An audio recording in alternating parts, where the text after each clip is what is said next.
অনেকজনদের এরকম স্টোরি থাকে যে I always dreamed of it, আমি ছোটোবেলা থেকে এটাই করতে চেয়েছিলাম। ফ্র্যাঙ্কলি স্পিকিং আমার কোনো ইচ্ছে ছিল না to join the family business. প্রোডাক্টটা বোঝো, কাস্টমারের নিডসটা বোঝো, কমিউনিকেশন ক্লিয়ার রাখো and you are sorted. there are many people যারা ভাবে যে ইয়েস আজকে আমি সব কিছু ছেড়ে ছুড়ে একদম আমি হঠাৎ করে একটা বিজনেস স্টার্ট করবো, আমি যা সেভিংস আছে সব লাগিয়ে দেবো।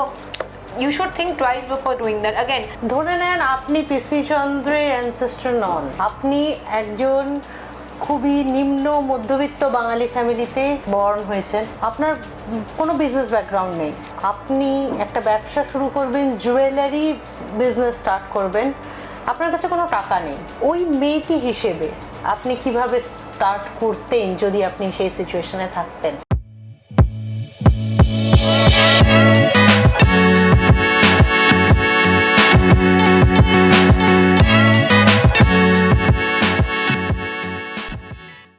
নমস্কার, আমার নাম পবিশা চট্টোপাধ্যায়। আপনাদের সবাইকে স্বাগত পবিশাস জ্ঞানে। পবিশাস জ্ঞানে আমি বাঙালি ইউথদেরকে এন্টারপ্রেনিউরশিপ আর বিজনেস রিলেটেড মোটিভেশন দিয়ে থাকি। আজকে আপনাদের সাথে পরিচয় করাতে চলেছি JK চন্দ্র জুয়েলার্সের বর্তমান মুখ এবং ডিরেক্টর ম্যাডাম সৌমিয়া চন্দ্রের সাথে। নমস্কার। নমস্কার ম্যাডাম, আপনাকে স্বাগত আমাদের। Thank you so much for having me Pabisha. Thank you. আপনারা সবাই তো জানেনই যে JK চন্দ্র জুয়েলার্সের প্রতিষ্ঠাতা মিস্টার জয়ন্ত কুমার চন্দ্র নাতি, মানে গ্র্যান্ডসন অফ পিসি চন্দ্র। পিসি চন্দ্র ওই মানুষ যিনি বিখ্যাত পিসি চন্দ্র জুয়েলার্সের প্রতিষ্ঠাতা। এবার সৌমিয়া ম্যাডামের কথাতে আসি। সৌমিয়া ম্যাডাম MSc কমপ্লিট করেছেন business analysis and strategic management from the university of Manchester, United kingdom. এবং ওনার বাবার ব্যবসা জয়েন করার আগে উনি 4 বছর কর্পোরেট সেক্টরে চাকরি করেছেন, তারপরে উনি ব্যবসা জয়েন করেছেন। সৌমিয়া ম্যাডামের কাছ থেকে আজকে ওনার কাছ থেকে আমরা শুনে নেব যে ফ্যামিলি বিজনেস জয়েন করার পর উনি কি কি ডিফিকাল্টি ফেস করেছেন, কি কি ওনার এক্সপিরিয়েন্স আছে, কি কি উনি অপরচুনিটিস দেখতে পাচ্ছেন, এই সমস্ত কথা ওনার মুখ থেকে আমরা আজকে শুনে নেব। আচ্ছা ম্যাডাম, আপনি এই ফ্যামিলি বিজনেস কেন জয়েন করলেন? অ্যাকচুয়ালি টু বি অনেস্ট, অনেকজনদের এরকম স্টোরি থাকে যে I always dreamed of it, আমি ছোটোবেলা থেকে এটাই করতে চেয়েছিলাম। ফ্র্যাঙ্কলি স্পিকিং আমার কোনো ইচ্ছে ছিল না to join the family business. When I started working, when I actually started মানে ওয়ার্কিং তো অ্যাকচুয়ালি আমি ইন্টার্নশিপ কলেজ থেকেই করতাম। তারপরে when I went abroad to study, আমার তখনই প্ল্যান ছিল যে আমি আর ইন্ডিয়াতে ফেরত আসবো না। মানে তখন একটা ওরকম অল্প বয়সে একটা রেস ছিল যে উফ ইন্ডিয়া নো ইটস ফাইন, আর কলকাতা তো কোনো দিনই নয়, বাবা রে ইটস টু, না আমি ইউকেতে থাকবো, ইউকেতে পড়াশোনা করেছি, ইউকেতে চাকরি করবো। Ultimately, because of visa issues, I did not get a job in the UK, so I came back to Calcutta. Despite coming back to Calcutta, I still thought, no, I will not come into the business. I will do a job. I will stay in Bombay, Bangalore, everywhere, right? করতে করতে I was working in Calcutta. I plan to shift very very soon. এই shift করব আমার in fact জবও হয়ে গেছিলো বম্বেতে। And ঠিক মানে এরকম একটা স্টেজের আগেই বাবার একদিন একটু শরীর খারাপ হয়। আচ্ছা। সো একটা ইনসিডেন্ট হয় যেখানে 10:30 রাতে আমি একটু বাইরে ছিলাম, আই ওয়াজ অ্যাট ডিনার। তখন মা ফোন করেন যে বাবার একটু অস্বস্তি হচ্ছে, তাড়াতাড়ি বাড়ি আয়, we have to go to the hospital. And in that second আমার না পুরো যেন মানে দ্য এন্টায়ার থিং, মানে 5, 6, 10 years into the future just came into my mind যে যদি আমার আজকে God forbid আমার বাবার শরীর খারাপ হয়, he is the man who single-handedly ran the show for so long, and ওনার যদি কিছু হয় then what happens to the business, the business that has taken so long to build, মানে এত blood, sweat, tears নিয়ে একটা সংস্থাকে তৈরি করা, সেটা যে হয়েছে মানে immediately I think that incident, মানে গড ফরবিড ওটা সেরকম কিছু মেজর ছিল না বাবার, it was a routine check up and then things were better. But the problem is that তখন আমার একটা মধ্যে ভয় এসে গেছিলো যে what about the future. So it was not a very fairy tale story যেখানে I was like yes this is my dream, but when I took the leap of faith, আমি যখন এলাম তখন থ্যাঙ্কফুলি, মানে আমি এখন দাঁড়িয়ে বলতে পারি যে কলকাতায় থাকা এবং আমার ফ্যামিলি বিজনেসে আসা টু সাপোর্ট মাই ফাদার আর এই ব্র্যান্ডটাকে গ্রো করা is probably the best decision of my life. In fact মানে হয় না যখন উইকেন্ডটা কাটে, যারা জবে আছে বা অনেকজনই যারা বলছে ও you know Monday blues, Monday is back, আমার ওই মানডে ঘুম থেকে উঠে মনেই হয় না that today is a Monday and I have to go to work. আমাকে নিজেকে ফোর্স করতে হয় না কাজে যেতে, it's a very natural thing to me, because আমার বেবি হয়ে গেছে এটা। সো ইটস লাইক আমাকে যেতে হবে, it comes naturally to me. So কাজকে এনজয় করা more than anything else I feel is a blessing. So যেটাই তোমার ইচ্ছে করার লাইফে, আমার সামহাউ টার্ন অফ ইভেন্টসে I am here, but I feel grateful যে অ্যাটলিস্ট honestly speaking আমার মানডে ব্লুজ হয় না। I am very happy and very fortunate for that. Very, মানে I am happy for you because most of the people মানে যারা job করে, মানে সাধারণত আমি জব করে তাদেরকেই দেখেছি, তাদেরকে আমি বলতে পারি যে তাদের মানডে উঠতে মানে কেন আবার এরকম কোটসও পাওয়া যায় বেসিক্যালি যে আবার মানডে আসছে, এক্স্যাক্টলি এরকম ব্যাপারগুলো। তাহলে প্যাশনটা ভীষণ ম্যাটার করে। আচ্ছা ম্যাডাম, আপনি তো এই অ্যাজ এ ওম্যান এন্টারপ্রেনিউর এই জুয়েলারি বিজনেসে ঢুকেছেন, তো কোনো ডিফিকাল্টি ফেস করেছেন শুরুর দিকে, একদম শুরুতে যখন আপনি জয়েন করেছিলেন? Honestly, yes, because actually কি হয় যখন you are a woman entrepreneur or you're a woman, let's talk about being a woman first. আর একটা তুমি যখন একটা এজে চলে আসো, I think অডিয়েন্সে সবাই এটা নিয়ে রিলেট করতে পারবে। লোকে না একটা এক্সপেকটেশন থাকে যে ও আচ্ছা ইনি এসছেন বিজনেসে কিন্তু হয়তো কিছু বছরে ওনার বিয়ে হয়ে যাবে, so they don't believe in your sense of commitment. বিয়ে হয়ে আপনি কোথায় চলে যাবেন? আমি তো এটা কতবার শুনেছি, বিয়ে হওয়ার পর আপনি কোথায় থাকবেন, কলকাতায় থাকবেন না বাইরে থাকবেন, ইন্ডিয়ায় থাকবেন কিনা আদৌ, constantly. And this was actually a dialogue, nobody meant to hurt me, এরকম নয় যে আঘাত দিয়ে বলা, বাট একটা খুব ন্যাচারাল একটা এক্সপেকটেশন থাকে। সো একটা ট্রাস্টকে বিল্ড করা পেশেন্টলি যে না I am here for good, যে আমি এসছি একটা ইন্টেন্ট নিয়ে যে আমি এখানে আছি আর এটাকে আমি as a leader, more than a boss, as a leader আমি এটাকে এগিয়ে নিয়ে যাবো এই ব্র্যান্ডটাকে, এই বিশ্বাসটা তৈরি করতে আমার বেশ কিছু টাইম লেগেছে। মানে এটা কি মানে বিশেষ for the customers or the more for the employees?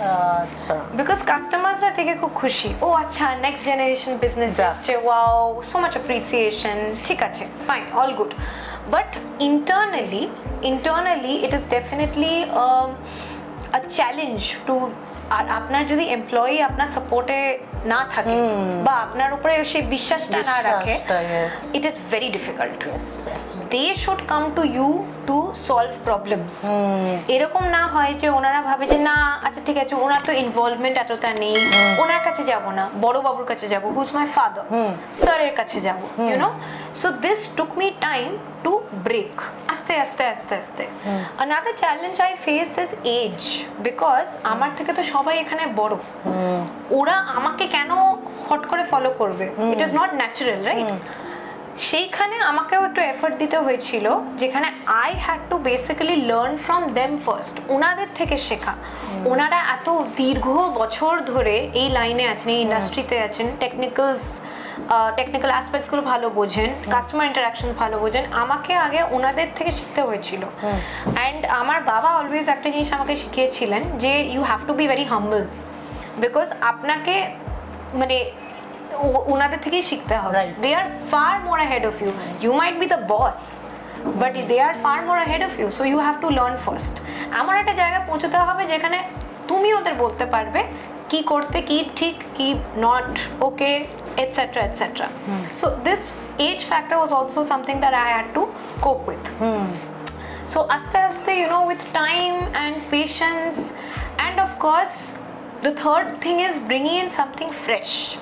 ঠিক আছে, তুমি প্রুভ করলে যে তুমি you are here to stay, তুমি প্রুভ করলে যে ঠিক আছে you are willing to learn, আর তুমি আস্তে আস্তে গ্রো করলে with the company, but what are you bringing to the table, right?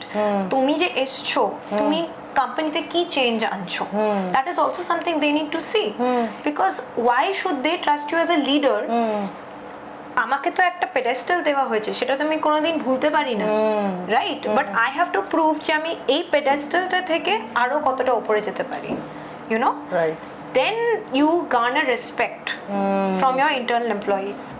So, you know, after I came, আমাদের ডিজিটাল মার্কেটিং এর যে স্কোপটা এখানে অতটা ছিল না। After I came, the digital marketing is something that really brought in a change to the revenues, the customer flow, the branding strength, সব কিছু দিক থেকে one of the major things that we have worked on is that এবার আমরা also আস্তে আস্তে একটা নতুন লাইন অফ জুয়েলারি লঞ্চ করতে যাচ্ছি called Johari, it's a silver collection, so that is also something we are working on. তো এই যে ছোট ছোট চেঞ্জেস গুলো যেটা ইভেন্চুয়ালি হোপফুলি বড় চেঞ্জ হয়ে উঠবে কোম্পানির জন্য, this is also something you need to bring in as a next generation entrepreneur, right? So yes, the challenges are there, আস্তে আস্তে এটা অনেকটা ইমপ্রুভ হয়েছে, বাট ইট টেক্স টাইম, একটু পেশেন্স রেখে পুরো কাজটাকে করতে হবে। রাইট, তার মানে হলো আমি যেটা আপনার এই কথা থেকে বুঝতে পারলাম যে নিজের এমপ্লয়ীদেরকে ফার্স্ট রেসপেক্ট করো। অ্যাবসলিউটলি, দ্যাট ইজ 100%, স্পেশালি না একটা ফ্যামিলি ওন্ড বিজনেসে যেখানে অনেক বছর ধরে এমপ্লয়িজরা আছে, you have to respect them, আর ওনাদের থেকে আগে শিখতে হবে, তারপরে তুমি তোমার স্কিলসগুলো আনো। এবং তুমি যেহেতু এটাকে বংশ পরম্পরা এজ এ লিগ্যাসি পেয়েছো, সেহেতু তোমাকে নিজেকে প্রুভ করতে হবে। Exactly, right. মানে taking things for granted is not an option, it's just not an option. Right.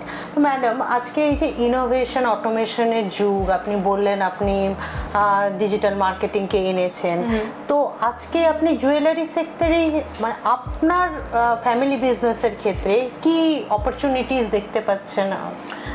Actually আমাদের যে ইন্ডাস্ট্রিটা আছে, জুয়েলারি ইন্ডাস্ট্রি, আমাদের রুট হলো হ্যান্ডক্রাফটেড জুয়েলারি, মানে তো বিউটি লাইজ ইন যে আমি হাতে এত সুন্দর একটা জিনিস সোনার থেকে তৈরি করেছি।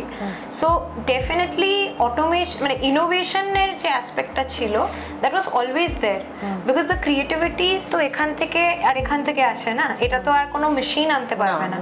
So the soul behind the craft কিন্তু একটা মানুষ থেকেই আসবে, সেটা কোনোদিন আমরা অটোমেট করতে পারবো না, সেটা ইনোভেশনটা অলওয়েজ ছিল এই ইন্ডাস্ট্রিতে, অলওয়েজ থাকবে। when we talk about automation, যেটা এখনকার এরাতে এসছে, yes, how does automation help us? Basically অনেক এখন নতুন মেশিনারি চলে এসছে, বিকজ আপনারা তো জানেনই সবাই যে লাইট ওয়েট জুয়েলারি এখন প্রচণ্ড in fashion plus in demand, because গোল্ডের প্রাইস অনেকটা বেড়ে গেছে। তো অনেক মডার্ন মেশিনারি সেই জুয়েলারিগুলোকে তৈরি করতে আমাদের সাহায্য করে। That is one aspect that automation has really helped. Automation and you can say, the use of technology more than automation. It is more of technology. Second aspect is যেটা এখন কাস্টমারদের জন্য অনেকটাই কনভিনিয়েন্ট হয়ে গেছে, সেটা হলো গোল্ড টেস্টিং মেশিনস। আগেকার দিনে গোল্ডের এক্সচেঞ্জে আপনাকে কি করে আপনাদের ভ্যালুয়েশন হতো গোল্ডের? কোষ্টি পাথরে ঘষে। আচ্ছা, যেটা হলো একটা পুরো এজ ওল্ড কনসেপ্ট। অবভিয়াসলি সেদিনকার দিনে কোষ্টি পাথরই ছিল সব, পুরো ভ্যালুয়েশন একটা মেথড। বাট এখন there is a highly technologically very advanced gold testing machine, one of the many things that are there in the industry. এখানে কিন্তু আপনাকে কাস্টমারকে এবং আপনার নিজের স্টোরকে, আপনার কোম্পানিকে দুজনকেই সেফগার্ড করা হয়, যেখানে গোল্ডের অ্যাকচুয়াল ভ্যালুটা আপনি একটা পার্টিকুলার মেশিনের থ্রু দিয়ে জানতে পারছেন এবং সেটা কারেক্ট ভ্যালুয়েশনে এক্সচেঞ্জ হচ্ছে, কাস্টমারও লুজ করছে না, কোম্পানিও লুজ করছে না। So it is very convenient. এরকম করে মেশিনারি ওয়াইজ অনেক রকমের টুলস এসে গেছে এখন, যেটা ইন্ডাস্ট্রিটাকে অনেকটাই হেল্প করছে টু ইজ ইট আউট, কাস্টমারের দিক থেকেও অ্যাজ ওয়েল অ্যাজ কোম্পানির দিক থেকেও। So that way automation and technology definitely অনেকটাই আমাদের হেল্প করেছে।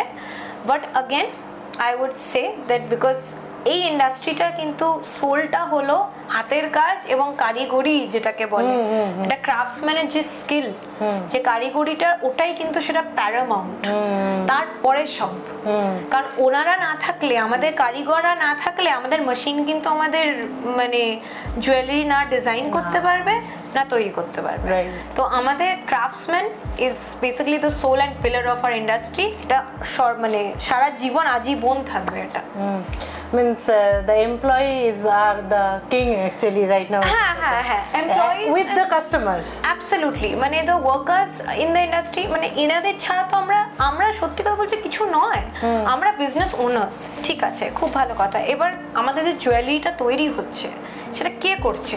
আমরা বলে দিচ্ছি একটা কারিগরকে একটা ডিজাইন আমরা বলে দিলাম, সে কিন্তু সে হাতে সে সোনাটা নিয়ে একটা বার অফ গোল্ডকে কনভার্ট করে দিচ্ছে একটা নেকলেসে। That's not an easy job. আর এটা মানে এখনকার দিনে ইনফ্যাক্ট কারিগর যারা একদম স্কিলড, যারা কারিগর, তাদের মানে অংশটা, তাদের নাম্বার অফ কারিগর কিন্তু কমে যাচ্ছে আস্তে আস্তে। এটা স্কিলটা আরো রেয়ার হয়ে যাচ্ছে আস্তে আস্তে। সো বিকজ এখন অনেক রকম জব অপরচুনিটিস এসে গেছে, ওদের নেক্সট জেনারেশন নেসেসারিলি কিন্তু এই লাইনে আসছে না। ওনারা অনেক রকম, ওনারা আরো পড়াশোনা করে কোথাও জব করছে, হায়দ্রাবাদ চলে যাচ্ছে, ব্যাঙ্গালোর চলে যাচ্ছে। সো কোনোভাবে আমাদের industry, this is separate topic of course, যে আমাদের ইন্ডাস্ট্রিকে আমাদের ওয়ার্কারদের যতটা পসিবল সাপোর্ট করতে হবে টু কিপ দেম অ্যালাইভ। কারণ ওনাদের ছাড়া কিন্তু আমরা সিম্পলি কিছুই না। আমাদের industry is not going to survive without them. Right, absolutely right. আচ্ছা ম্যাডাম, এই অ্যাস্থেটিক বিজনেসে উমেন এন্টারপ্রেনিউর হিসেবে আপনি কি কোনো ডিফিকাল্টি ফেস করেছেন বা কোনো প্রস অ্যান্ড কনস আছে? ফ্র্যাঙ্কলি স্পিকিং, মানে আমরা অ্যাকচুয়ালি আজকালকার দিনে অনেকজনই অনেক টপিক নিয়ে ডিসকাস করে, যেখানে উই অ্যাকচুয়ালি ডিসকাস যে একটা মেয়ে হওয়া, একজন মহিলা হওয়াটা কতটা difficult to cope, this that, you know. আমরা অনেক, I am sure it's true, অনেক ইনস্টেন্স শুনি আমরা, অনেক এক্সপিরিয়েন্সেস শুনি মানুষের থেকে। বাট ফ্র্যাঙ্কলি স্পিকিং আমাদের ইন্ডাস্ট্রিতে স্পেশালি যে কোনো এস্থেটিক্স একটা oriented business, being a woman is your superpower. Really? Absolutely. Okay. মানে because actually কি বলতো, আমাদের এখানে between a man and a woman, the design sense and aesthetic sense একটা woman-এর মধ্যে অনেকটাই stronger. যে কোনো মানুষ আসুক স্টোরে, যিনি একজন ভদ্রলোক হোক, একজন ভদ্র মহিলা হোক, বা একটা কাপল হোক, একটা ফ্যামিলি হোক, তাদের গো টু যে কোনো জিনিস, আচ্ছা এটা ভালো লাগছে, the first thing they will ask is the first person they will ask is the woman. একটা ভদ্র মহিলাকে ওনারা জিজ্ঞেস করবেন, আচ্ছা আপনি বলুন তো, আচ্ছা আপনার কি মনে হয়, আচ্ছা আমার জন্য কিছুটা খুঁজে দিন তো। এবার এগুলোকে যদি আপনার, হ্যাঁ অফকোর্স আমরা তো আমাদের সেলস স্টাফকে ট্রেনিং দিই বুঝতে, যতটা কাস্টমার না হলে তো of course it is very difficult. But the advantage of a woman is that একটা ভদ্রমহিলাকে যখন আপনি ফেস করে কথা বলবেন, আরেকজন মহিলাই কিন্তু তাকে সবচেয়ে বেশি বুঝতে পারে। আচ্ছা ওই রকম ডিজাইন, আচ্ছা এইরকম প্যাটার্ন, একটা এটা natural, it is you can say a gift of God, যে আমাদের ডিজাইন সেন্সটা বা আমাদের এস্থেটিক সেন্সটা ছেলেদের থেকে একটু স্ট্রঙ্গার, রাইট? সেদিক থেকে আমি এটাও বলতে পারি যে আমাদের মোটর স্কিলস ছেলেদের থেকে একটু উইক। এটা একটা জেনারেল স্টাডি, রাইট? সো এটা every gender has their strengths and weakness. এই ক্ষেত্রে আমি বলবো যে যদি এস্থেটিক্স বিজনেসে যদি তুমি তোমার প্রোডাক্টটা সত্যিই বোঝো, আর তুমি কাস্টমারের টেস্টটা বোঝো, আর তুমি সেটা থেকে কমিউনিকেট করতে পারো যে আচ্ছা আপনার কি লাগবে, আচ্ছা আপনি এরকম চাইছেন, then that is your trump card. ওইটার থেকে বড় মানে ইজ অফ বিজনেস নেই। কারণ ওনারা সবসময় আপনার কাছে আসবেন কনসাল্ট করতে ফার্স্ট। বাইং এর পেছনে যায় অনেক কনসাল্টিং, বিকজ এটা একটা হাই ভ্যালু প্রোডাক্ট। সো যখন তুমি এসে দেখবে যে না আমার কথা বলে আমি বললেই বুঝে যাবে, আর ঠিক আমার এত হাজার জিনিসের মধ্যে ঠিক ওই জিনিসটা খুঁজে দেবে যেটা আমি এত হাজার লাখ লাখ টাকা দিয়ে চোখ বন্ধ করে কিনতে পারি। ওই যে ট্রাস্টটা বিল্ড হয়, ওই যে ইজ, একটা কমফর্ট বিল্ড হয়, সেটা কিন্তু একটা মানে it gives you a lot of repeat business, because ওনারা কিন্তু আপনাকে ছেড়ে কোথাও যাবে না। This is the you can say secret sauce behind একটা এস্থেটিক বিজনেসে। প্রোডাক্টটা বোঝো, কাস্টমারের নিডসটা বোঝো, কমিউনিকেশন ক্লিয়ার রাখো, and you are sorted. Okay, সেটা তুমি একটা যদি একটা লোক বা একটা if you are a man ও সেই হিসেবে করতে পারে great, but I think for a woman it comes naturally to us, এটা আমাদের পক্ষে খুব ইজি হয়, খুব ন্যাচারালি ফ্লো করে আমাদের এটা। মানে এই বিজনেসে আপনি সত্যি মানে দেখতে পেয়েছেন যে মহিলারা বা অ্যাজ এ উম্যান এটা খুবই ইজি করা, এটা ইজি, এটা এবং আমাদের natural, Natural. it just comes naturally to us. and I think you are very passionate about this business. আমি বললাম আমার মানডে ব্লুজ হয় না, ভীষণ This মানে is- আমাকে this is what I need. আপনাকে দেখেও ভালো লাগছে আর কি। Thank you. আচ্ছা, একটা out of the box question জিজ্ঞাসা করব ওদের জন্য, ইউথদের জন্য। ধরে নেন আপনি পিসি চন্দ্রের অ্যানসেস্টর নন, আপনি একজন খুবই নিম্ন মধ্যবিত্ত বাঙালি ফ্যামিলিতে বর্ন হয়েছেন এবং আপনি আপনার কোনো বিজনেস ব্যাকগ্রাউন্ড নেই, এবার আপনি একটা ব্যবসা শুরু করবেন, জুয়েলারি বিজনেস স্টার্ট করবেন, আপনার কাছে কোনো টাকা নেই, হাত খালি। এই সময় যখন আপনি ফার্স্ট জেনারেশন এন্টারপ্রেনিউর, আপনার হাতে টাকা নেই কিন্তু আপনি জুয়েলারি ইন্ডাস্ট্রিতেই ঢুকতে চান এবং জুয়েলারি সেক্টরে বিজনেস করতে চান, তখন ওই মেয়েটি হিসেবে আপনি কিভাবে স্টার্ট করতেন যদি আপনি সেই সিচুয়েশনে থাকতেন? ওকে,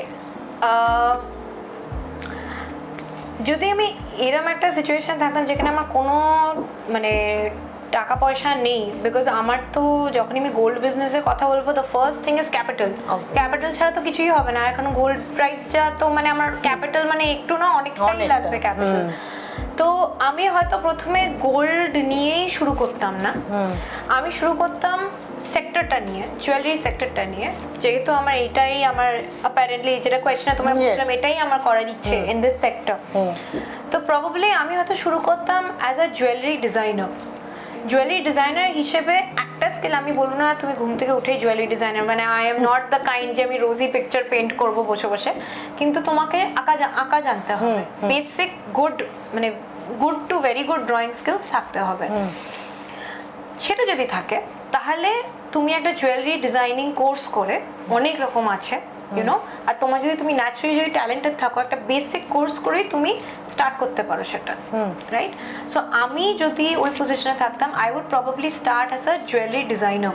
ওকে, হ্যাঁ, আমি আস্তে আস্তে আস্তে আস্তে, আর যেহেতু আমার টাকা পয়সা নেই, আমার তো সেরকম কোনো ব্র্যান্ডিংয়েরও কোনো স্কোপ নেই, আমি হয়তো সোশ্যাল মিডিয়া ডিজাইনস থেকে শুরু করতাম, মানে সোশ্যাল মিডিয়াতে আমার ডিজাইনসগুলো পাবলিশ করতাম আস্তে আস্তে, করতে করতে করতে করতে গ্রো করতে করতে যদি কোনো কোম্পানিতে আমি চাকরি করতে পারতাম বা আমার প্রাইভেট ক্লায়েন্টস থাকতো, আমি জুয়েলারি আগে অ্যাকচুয়ালি জুয়েলারি ডিজাইনিংয়ে আমি এটাও বুঝতাম যে technically what is possible, what is not, এটাও খুব ইম্পর্টেন্ট, রাইট? যেহেতু আমার ব্যাকগ্রাউন্ড নেই, অ্যাজ এ জুয়েলারি ডিজাইনার ধরো আমি একটা কোম্পানিতেও চাকরি করি পার্ট টাইম, আমি সে কারিগরদের সাথে বসে বুঝতে পারবো যে কোনটা পসিবল নয়, আঁকলেই যে হয়ে গেল তা কিন্তু নয়, মানে একটা আঁকার মানে পেছনে একটা রিয়েলিজম, একটা রিয়ালিটি থাকা উচিত, এটা কি পসিবল করা, যে লুকটা আমি চাইছি সেটা কি মেটাল দিয়ে করা পসিবল, কিভাবে পসিবল, আর না পসিবল হলে হোয়াট ইজ দ্য অল্টারনেটিভ, এরকম টেকনিক্যাল অ্যাসপেক্টস প্রচুর আছে। Again that's a different topic all together. So করতে করতে যখন আমি এই অ্যাসপেক্টসগুলোকে প্রপারলি মানে আমার গ্রাস্পে চলে আসে যখন, তখন আমি আস্তে আস্তে একটু করে হয়তো একটা দুটো ক্লায়েন্টের সাথে আমি প্রাইভেটলি ডিজাইন করে I take a minimal order from them, যে আমি একটা কানের দুল আপনার জন্য ডিজাইন করে দিলাম, আমি একটা 6 গ্রামের একটা খুব সুন্দর কানের দুল ডিজাইন করে দিলাম, আপনি আমাকে এটা তৈরি করার একটা দিন, অপরচুনিটি দিন। তখন হয়তো আমাকে একটা লোকাল কারিগরের সাথে কাজ করতে হতো, সেটাকে আমাকে আস্তে আস্তে ওর সঙ্গে বসে তৈরি করতে হতো। আমি এটা মানে it's such an offbeat path, যে যদি সত্যি একটা যার কারোর ব্যাকগ্রাউন্ড নেই, সে যদি জুয়েলারি সেক্টরে ঢুকতে চায়, আমি কিন্তু এটা বলবো না যে সে ওই মানে ইনস্ট্যান্টলি একটা করে ব্র্যান্ড করে ইনভেস্টমেন্ট নিয়ে ওসব হয় না। তুমি হয়তো একটা ইন্ডিভিজুয়ালি একটা জুয়েলারি ডিজাইনার হিসেবে আস্তে আস্তে you are budding, you are growing, আর আস্তে আস্তে তুমি একটা দুটো তিনটে ক্লায়েন্ট করে তুমি তাদের ছোটো ছোটো জিনিসগুলো তৈরি করতে শুরু করলে, ওরা তোমার উপরে ইনভেস্ট করলো, তুমি একটা ওয়ার্কারের সাথে আস্তে আস্তে ম্যানুফ্যাকচারিং শুরু করলে, তারপরে if you do well and if it grows then আস্তে আস্তে স্কাই ইজ দ্য লিমিট। তুমি একটা জুয়েলারি ডিজাইনার হিসেবে একটা পার্সোনাল লেবেল তৈরি করলে, 10-15 বছর কাটালে, ইউনো ইন দিস ইন্ডাস্ট্রি নলেজটা একদম সলিড হয়ে গেল, ক্লায়েন্টেল বেস সলিড হয়ে গেল, then that's a journey. But probably jewellery designing is something you can start with to get in to the industry. আর টেকনিক্যাল নলেজটা বিল্ড করার জন্য you can do something like that. আর তারপরে if you can make your way through it, then nothing like it. তাহলে তো ফরবস magazine একটা story লেখা উচিত এইভাবে। রাইট। সো ইয়া, মানে আমার কোশ্চেনটা এই জন্য মাথায় এলো যে আজকের দিনে স্কিলসের যে কি গুরুত্ব, ইয়া, রাইট, সেটা মানে আপনি বললেন শূন্য থেকেও তাহলে স্টার্ট করা যায়, অ্যাটলিস্ট চেষ্টা তো করা যায়, চেষ্টা করা যায়, then the sky is the limit. Right right. And উনি বলছেন উনি ব্যবসাতে আছেন, উনি এত বড় একটা ব্র্যান্ডকে দেখছেন এবং সেই ব্র্যান্ডকে চালাচ্ছেন, তাহলে উনি ওনার মুখ থেকে ফার্স্ট কথাটা তোমরা কি জানলে, কি শুনলে? Skill. Yes, skill is the most important thing and anywhere. মানে ওনার যে এমপ্লয়ি, উনি এমপ্লয়ীদেরকে এত সম্মান করছেন, এত ভালো লাগছেন কেন? কারণ এমপ্লয়ীদের সেই স্কিলটা আছে, কারেক্ট, রাইট?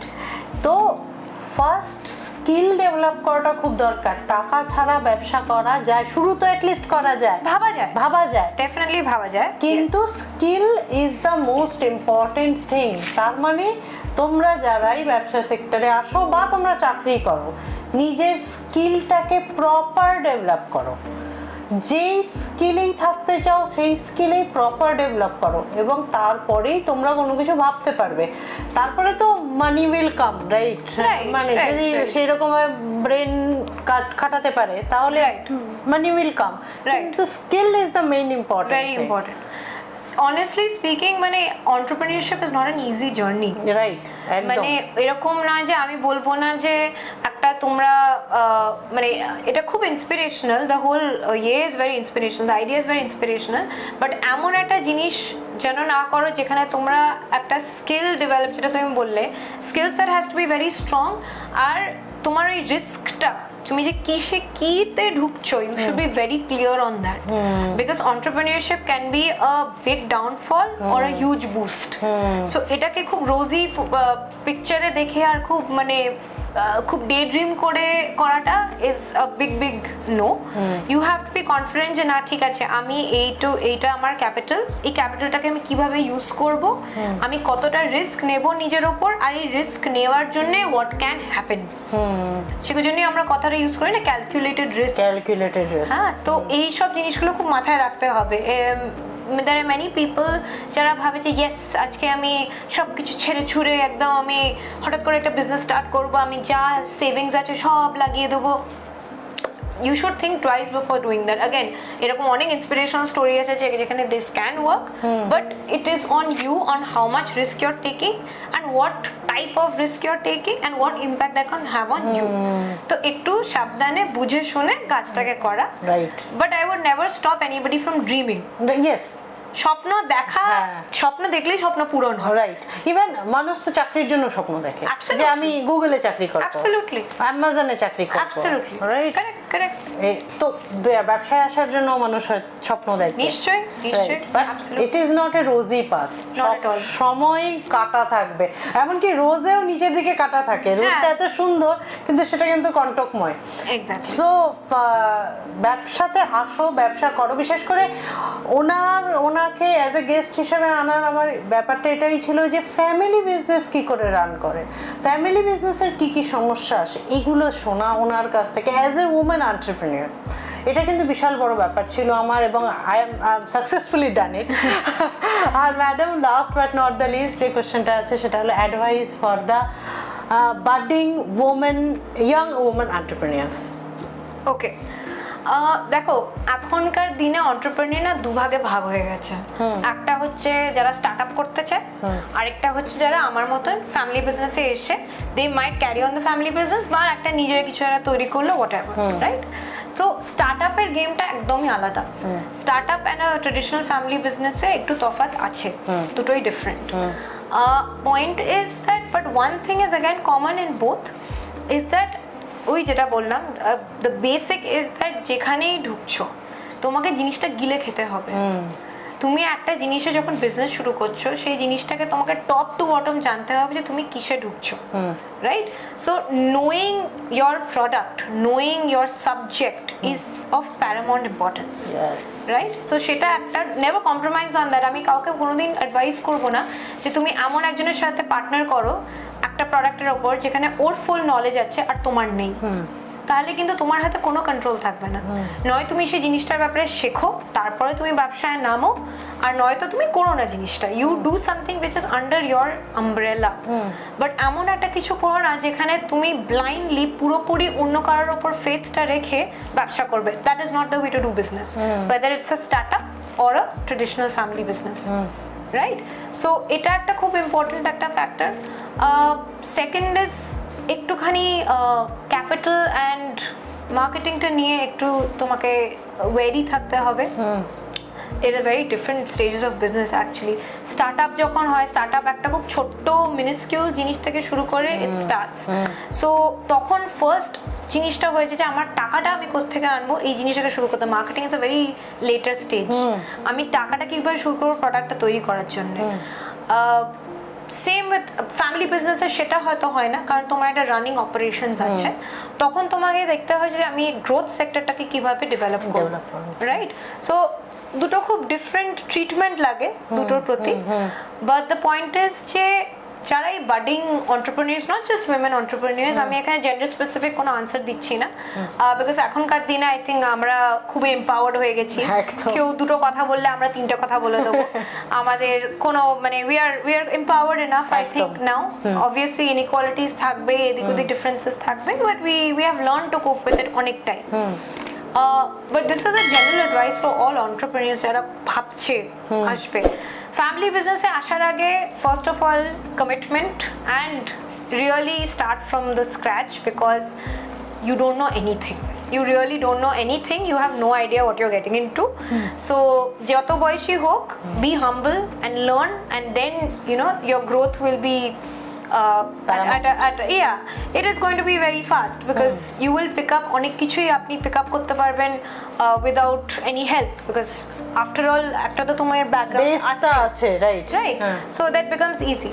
But একটা স্টার্টআপ ফাউন্ডার কে আমি বলবো যে একটু ক্যাপিটালটা দেখে শুনে, রিস্কস গুলো দেখে শুনে, ক্যালকুলেটেড রিস্কস গুলো ভেবে চিনতে জিনিসটা করা, অ্যান্ড ডেফিনেটলি পুরোপুরি অন্য কারোর ওপরে ফেথটা রেখে বিজনেসটা না করা। You should know your product very well, যাতে আজকে যদি তুমি একা সে যদি ছেড়ে চলে যায়, তোমার যেন পুরো জিনিসটা ডুবে না যায়, তুমি সেই জিনিসটা ধরে রাখতে পারো, কারণ আলটিমেটলি তোমারও ক্যাপিটাল গেছে ওটাই, অবশ্যই, right? So this are the things that I believe is very important. বাকি তো you know honestly I am basically just starting my entrepreneurial journey. যতই 4-5 বছর হোক, it's still my beginning. I am also still learning, I am also growing. আমার থেকে অনেক বড় বড় বিজনেসম্যানদের থেকে আমি অনেক কিছুই শিখি every day. In fact my father is my biggest teacher. উনি তো he shows me the way every day. There's a lot to learn, there's a lot to know about, but yes, it is not impossible, and it is always good to dream. So don't stop dreaming. তাহলে শেষ কথাটা এটাই কিন্তু পেলাম আমরা, এবং খুব important কথা, ডোন্ট স্টপ ড্রিমিং। কিন্তু তার জন্য কিন্তু একটু ক্যালকুলেটেড রিস্ক নিতে হবে। ঘুমিয়ে ঘুমিয়ে স্বপ্ন দেখাটা খুব কষ্ট, খুব ইজি, বাট কাজ করাটা it's really execution is always tough. It's a very tough thing. very tough thing. এবং বিশেষ করে আজকের দিনে যত এত নতুন নতুন ল বেরিয়েছে, এবং তার সাথে কোপ আপ করা, জুয়েলারি সেক্টর বলবো না, যে কোনো সেক্টরে বিজনেসে আসা ইটস টাফ। বাট আমি এটা বলবো না যে তোমরা ব্যবসা করো না। আমি তো সবসময় এটাই প্রমোট করি যে ব্যবসা করো। ব্যবসা কেন করো?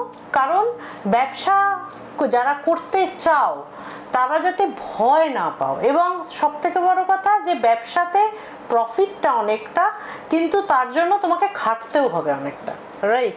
মানে তার জন্য দিন রাত এক করে তোমাকে খাটতে হবে, প্যাশনেটলি খাটতে হবে, ডেফিনেটলি, রাইট? না হলে তো ডিপ্রেশন চলে আসবে। অ্যাবসলিউটলি।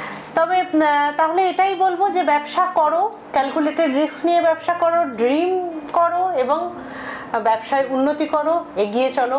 এবং ম্যাডামকে থ্যাংক ইউ যে ম্যাডাম আসলেন আমার এই চ্যানেলে এবং আপনার এত মূল্যবান টাইম থেকে আমাদের জন্য টাইম বের প্লিজ করলেন। আই এম হ্যাপি টু, আমি এবার এবং পবিশার অডিয়েন্সকে একটা ছোট্ট কথা বলতে চাই যে Pabisha is a very very gutsy woman. সাহস কিন্তু অনেক, এবং সাহস দিয়ে শুরু হয় কিন্তু এনি অন্টারপ্রেনিউর জার্নির একটা করে থাকে গাটস।